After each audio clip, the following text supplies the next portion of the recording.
Let's take a walk through Dollarama and see what items you can use for your furniture painting and refinishing business.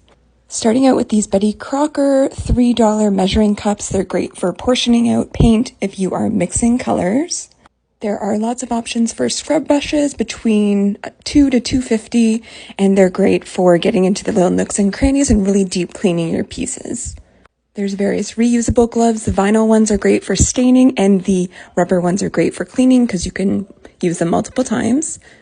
Aluminum foil for lining your roller pans so that you can use them multiple times and they don't get all gummed up. Dawn dish soap is an inexpensive and quick and easy way to clean your pieces. You only need a couple of drops in a big thing of water. Just make sure you're getting one that has grease-fighting properties. For $2.25, you can get a roll of painter's tape. I do typically use frog tape if I need really crisp lines, but if you're just painting and trying to block off certain spots like hardware or something that you can't remove, hinges, this is a great option that's inexpensive.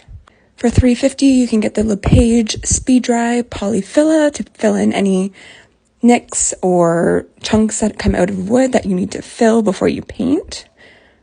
Not sure how that price compares to like Home Depot, but anyways, it's at Dollarama.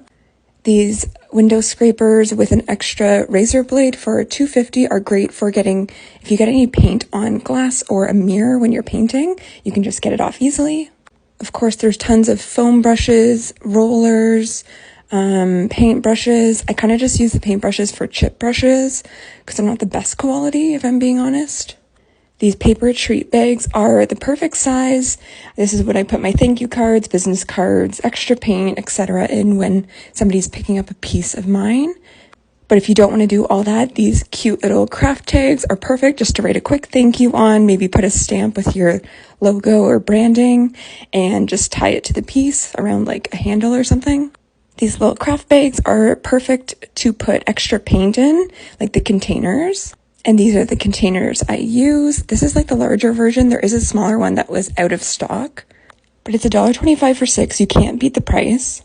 And it's a good tight seal, so I don't really need the bag around it, but I do just in case. And anytime I'm going by the wrapping paper section, I always look for ones that I could use for liners on drawers or for backing on a shelf or something like that, like a bookcase.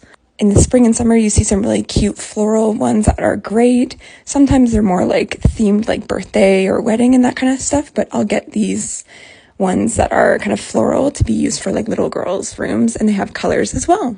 Follow from